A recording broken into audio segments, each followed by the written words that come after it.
원전 협력이 촉매가 되어 R&D와 교육 혁신 분야까지 양국 간 협력이 대폭 확대되기를 바란다고 하였습니다.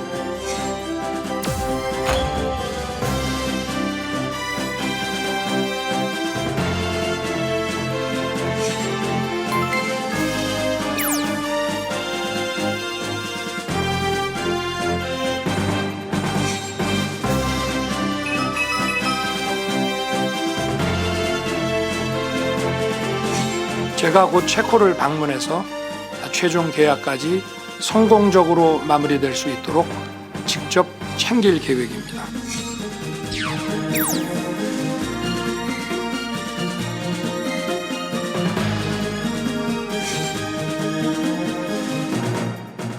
먼저 앞서 체코가 두코바니에 4개의 원전을 건설을 하기 위해서 그중에 2기에 대해서 국제 입찰을 진행을 했는데 우리나라가 미국하고 프랑스하고 치열한 경쟁을 벌였죠.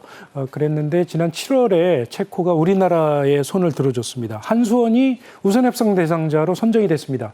그랬더니 미국하고 프랑스 쪽에서 강력하게 반발을 한 거죠. 한국은 지적재산권이 없기 때문에 수출을 할 수가 없다. 이렇게 체코의 반독점 당국에 이의를 제기한 상태인데 특히 미국의 웨스팅하우스의 경우에 우리나라 1978년에 우리나라가 처음으로 지은 고리 1호기를 웨스팅하우스가 만든 거거든요. 네. 그 이후에 우리가 미국 웨스팅하우스로부터 원자력 기술을 많이 흡수한 거는 사실입니다. 그런데 그 이후에 우리가 APR 1400이라는 한국형 원자로를 개발을 했는데 이거는 순수하게 한국의 기술이 100% 들어간 원자로입니다. 네. 그러니까 우리가 이 APR 1400 모델을 체코에 수출을 하겠다는 거기 때문에 사실은 미국의 주장을 받아들일 수 없는 그런 상황인데 이런 상황에서 체코의 특사가 총리의 특사로 온 사람이 윤 대통령을 접견을 해서 최종 계약까지 마무리할 것으로 확신을 한다. 이런 얘기를 했으니까 상당히 우리로서는 안도할 수 있는 그런 상황이 된 것이죠. 네. 총리의 특사로 왔으니까 사실은 총리의 말로 받아들일 수 있다. 이렇게 우리는 지금 해석을 하고 있습니다. 네. 영어로는 이럴 때 계약서에 배설을 받았다. 이런 표현이 영어에는 있습니다. 개런티라고도 하죠. 체코의 반독점 사무소가 미국과 프랑스의 진정에 대해 공식 절차에 들어갔다고 밝혔습니다. 자, 절차에는 들어가야죠. 강대국들이 원하니까. 하지만 시간이 매우 걸릴 거라죠? 네, 지금 체코 반독점 사무소에서도 이 프랑스나 미국이 이의 제기를 해서 공식 절차를 시작했는데 이게 해소되기 위해서는 사안이 복잡하기 때문에 시간이 얼마나 걸릴지 모르겠다라는 입장이고 지금 안보 보좌관이 와서 총리의 어떤 그런 그 구두 확인을 해줬다라는 거잖아요.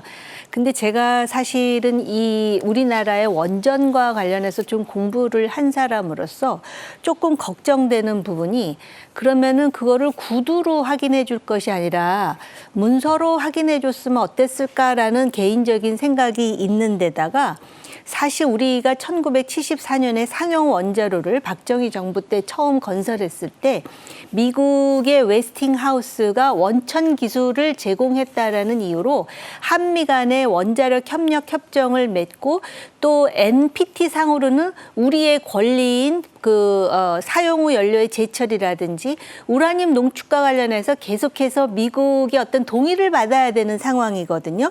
그렇기 때문에 제 개인 생각으로는 이게 체코에서 이렇게 구두로 확인해 줬다 그래서 문제가 술술 풀리는 쉬운 사안은 아니라는 것입니다. 그리고 그만큼 체코에 원전을 공급하는 게 얼마나 큰 사안이었으면 원자력 경쟁국인 미국이나 프랑스가 달겨들어서 이렇게 우리한테 거의 딴지를 거는 거잖아요. 근데 이거를 외교부는 알 거예요. 왜냐하면은 우리가 1990년대에 북한과 경수로 협정을 맺을 때도 이 원천 기술과 관련해서 여러 가지 디테일한 사항을 외교부가 알고 있을 것 같거든요. 네네.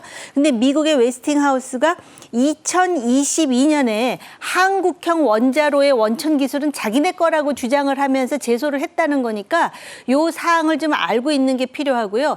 제가 알기로는 관련해서는 우리나라의 원자력 공학자들이 미국의 박대와 그다음에 그 우리에 대한 소외에도 불구하고 원천 기술을 자기 스스로 개발하기 위해서 엄청나게 고생한 것으로 알고 있거든요. 그래서 이 문제는 너무 간단하게 그렇게 생각할 문제는 아니지만 끝까지 체코의 원전 공급을 위해서 정부가 사력을 다해야 될 사안이다 이렇게 봅니다. 네, 좀 더 다지고 문서로 확약받을 때까지는 안심해서는 안 될 것이라는 그런 말씀이셨어요.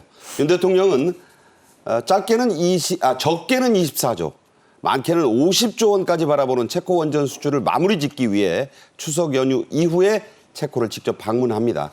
4대 그룹 총수가 모두 동행하죠? 네, 그렇습니다. 체코 총리의 초청으로 이달 중에 순방을 할 예정인데 이 경제사절단의 4대 그룹의 회장들이 전부 포함이 됐습니다. 그래서 이재용 삼성 회장과 최태원 SK 회장, 그리고 정의선 현대차 회장, 구강모 LG 회장 네 사람이 전부 이번 동행에 같이 함께 이번 순방에 동행을 할 예정인데 작년에 부산 엑스포 유치를 위해서 해외 세일즈를 다닐 때만 해도 윤석열 대통령과 상당히 해외를 자주 다녔는데 올 들어서는 이번이 처음입니다. 올해 6월에 중앙아시아 3개국을 방문을 했을 때는 이제 최태원 회장만 함께 했었고요. 4대 회장이 전부 경제사절단으로 가는 만큼 체코의 희망대로 뭐 반도체랄지 전기차랄지 배터리 이런 여러 가지 산업 분야에 걸쳐서 협력 방안이 논의가 될 것으로 예상이 되고 있습니다. 네, 추석 이후에는 좀 체코에서 확실한 낭보가 확인되기를